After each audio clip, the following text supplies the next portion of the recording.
మన ప్రభువును రక్షకుడైన యేసుక్రీస్తు పరిశుద్ధ నామమున వందనాలు.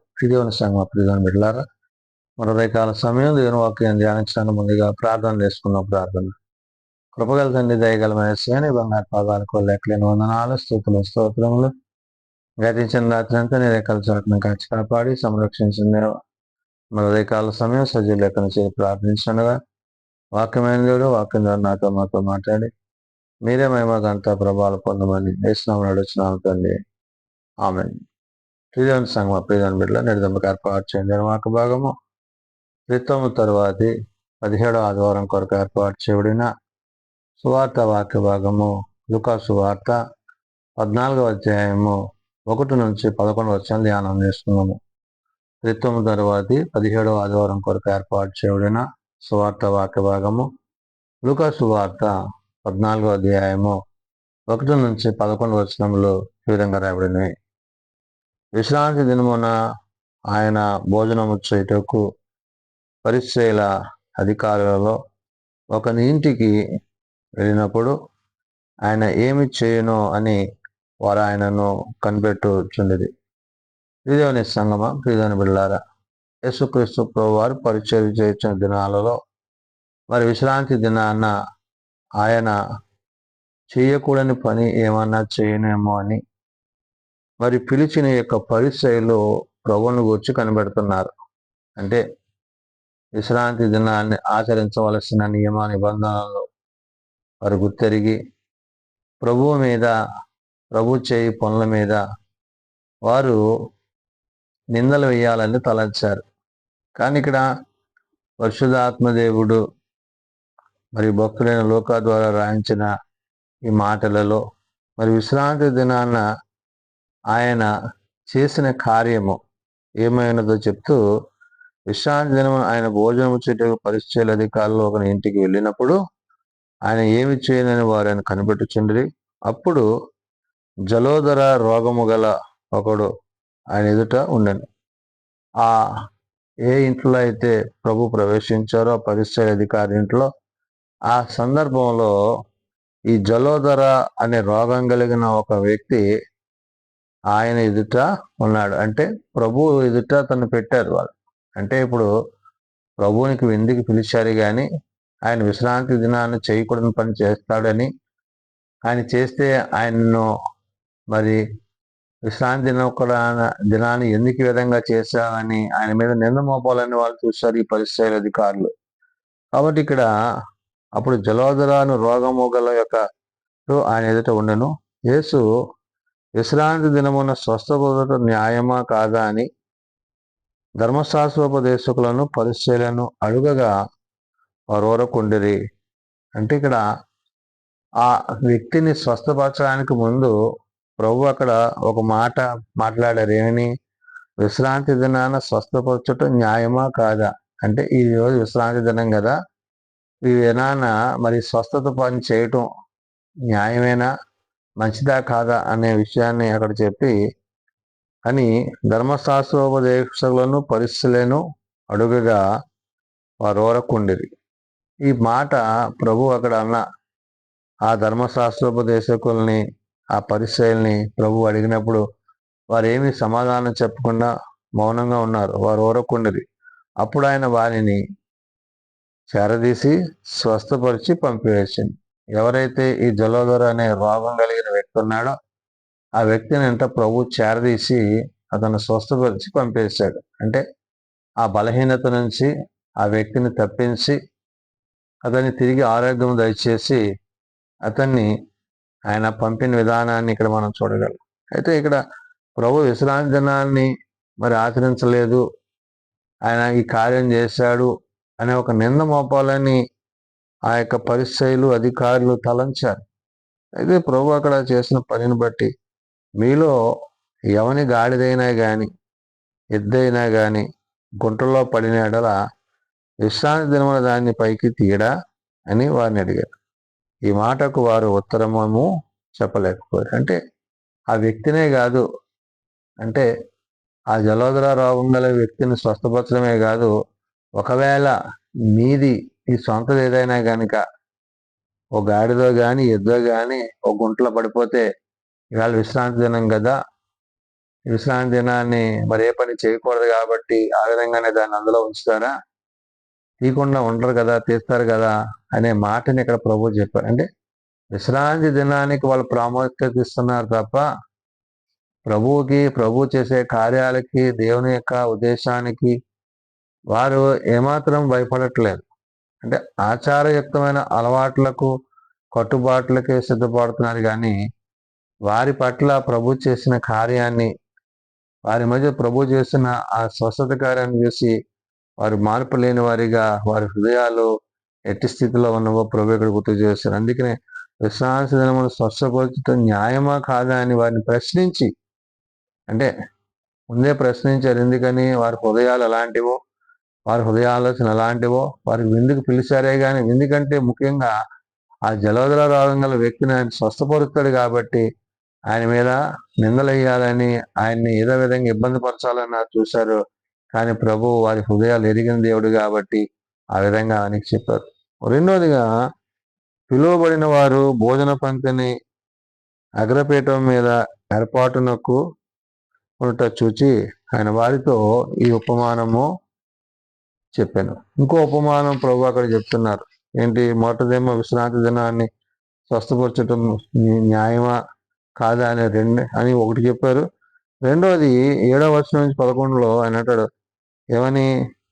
పిలువబడిన వారు భోజన పంక్తికి అగ్రపీఠమును ఏర్పరచుకున్నట చూచి ఆయన వారితో ఈ ఉపమానం చెప్పినాడు. ఆ పిలువబడ్డవారు ఎక్కడ? ఆ విందుకు పిలువబడ్డవారు అంట మరి అగ్రపీఠం మీద కూర్చోవడం, అది చూసినప్పుడు మనం ఎలాంటి స్థితిలో ఉండాలో, ఏ విధంగా మనం ఉండాలో అనే విషయాన్ని రెండోదిగా చెప్పి అన్నాడు. నిన్నెవడైనా నువ్వు పెండ్లి విందుకు పిలిచినప్పుడు అగ్రపీఠం మీద కూర్చుండవద్దు. ఒకవేళ నీకంటే గనుడును అతని చేత పిలువబడగా నిన్నును అతనిని పిలిచినవాడు వచ్చి ఇతనికి చోటిమ్మని నీతో చెప్పును. అప్పుడు నీవు సిగ్గుపడి కడపట చోట కూర్చుండు సాగుదు అన్నాడు. ఇక్కడ నేను పిలిచిన యజమాని, ఆ విందు ప్రధాని నేను పిలిచినప్పుడు నువ్వు వెళ్ళి ఆ అగ్రపీఠం మీద ముందు ప్రదేశంలో నువ్వు కూర్చోవద్దు. ఎందుకంటే ఒకవేళ నీకంటే ప్రముఖుడు ఎవడైనా వచ్చినప్పుడు అతడు వచ్చి అతనికి స్థానం ఉన్నప్పుడు నీవు అవమానపడవలసిన పరిస్థితి. అంటే దేవుని దృష్టిలో మనం ఏమై ఉన్నామో, మన స్థితి ఏమై ఉన్నదో ప్రభు ఇక్కడ గుర్తు చేశారు. ఆ విశ్రాంతి దినాన్ని గురించి వారి హృదయాలు ఎలాంటివో ప్రభు అక్కడ ఆ వ్యక్తిని స్వస్థపరిచి పంపించినప్పుడు వారితో మాట్లాడాడు.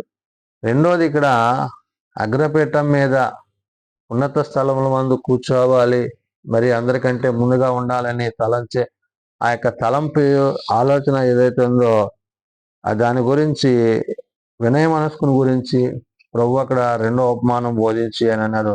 నిన్నెవడైనా ఆ పెండ్లి విందుకు పిలిచినప్పుడు అగ్రపీఠం మీద కూర్చుండవద్దు. ఒకవేళ నీకంటే గనుడు అతని చేత పిలువబడగా, నీకంటే గనుడు అంటే నీకంటే విలువైనవాడు, అతనికి విలువైనవాడు అనుకుంటున్నావు.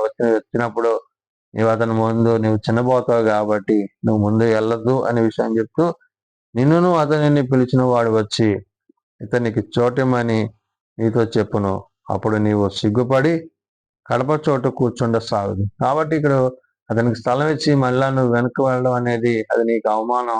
ఆ విధంగా నువ్వు చెయ్యొద్దు అంటూ, అయితే నీవు పిలువబడినప్పుడు నేను పిలిచిన వాడు వచ్చి స్నేహితుడా పై చోటికి పొమ్మని నీతో చెప్పులాగన నీవు పోయి కడపట చోటున కూర్చుండమని, అప్పుడు నీతో కూడా కూర్చుండు వారందరూ ఎదుట నీకు ఘనత కలుగును అంటారు. అంటే నీవు మొదట వెళ్ళి నేను పిలిచినప్పుడు నువ్వు బయట అంటే మరి వెనుకటి భాగాన్ని నువ్వు కూర్చున్నప్పుడు నేను పిలిచిన వాడు వచ్చి ఇక్కడ కాదు ముందుకు రమ్మని నేను పిలిచినప్పుడు అది నీకు గౌరవం, నీ చుట్టూ ఉన్న వారి ఎదుట నీకు అది గౌరవాన్ని కలిగిస్తుంది. కానీ పిలిచినప్పుడు నువ్వు ముందుకు వెళ్ళడం వల్ల ఆ తర్వాత అంతకన్నా ఉన్నతమైన వ్యక్తి వచ్చినప్పుడు నువ్వు అవమానపరచబడుతున్నావు. కాబట్టి ఇక్కడ తగ్గింపు జీవితాన్ని కలిగి ఉండాలి.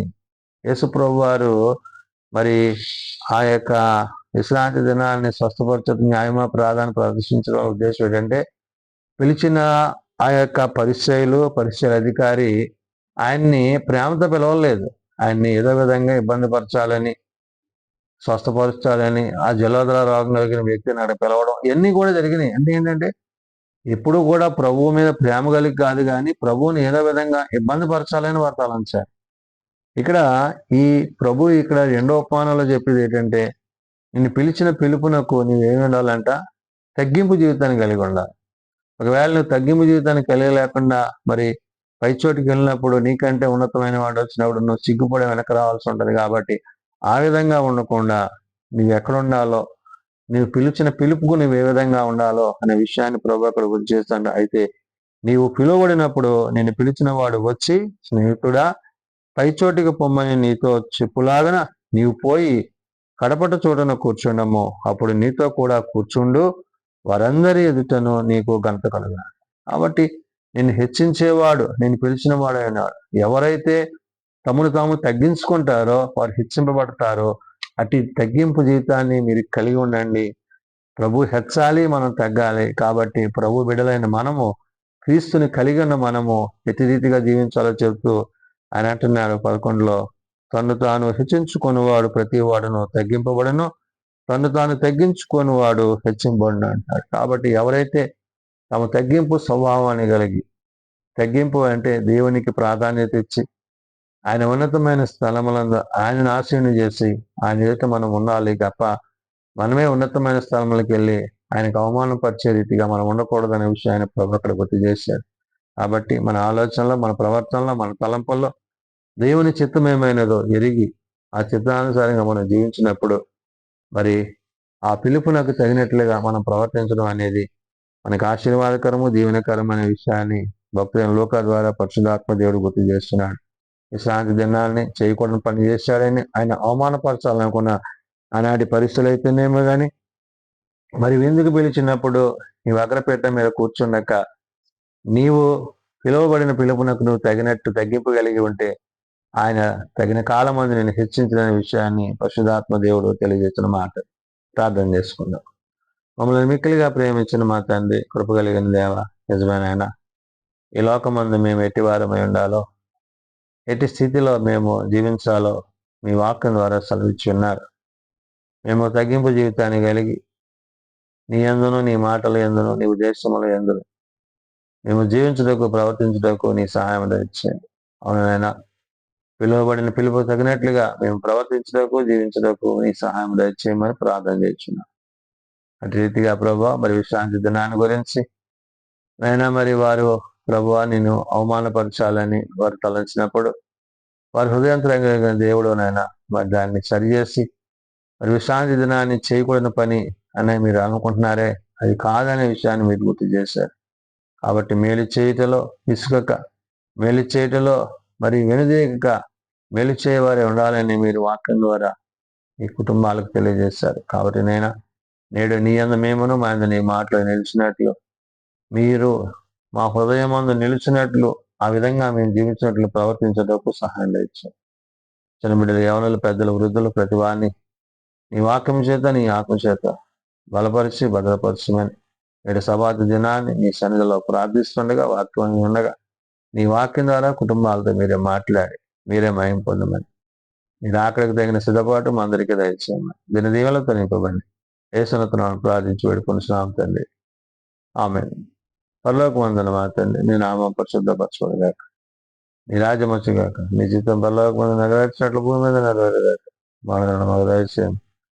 మళ్ళీ ప్రార్థన చేసిన వారిని మేము క్షమించిన ప్రకారం మా ప్రార్థన క్షమించాం. శోధనల ప్రకాశం తప్పించి రాజ్యము, శక్తి, మహిమ నిరంతరం నీవే నా తండ్రి. ఆమేన్. మన ప్రవక్త నేను దేవుని ప్రేమ, ప్రభువైన యేసుక్రీస్తు కృప, ఆదరణకర్త అయిన పరిశుద్ధాత్మ సహాయం సదాతోడండి సంరక్షించిన గాక. ఆమేన్.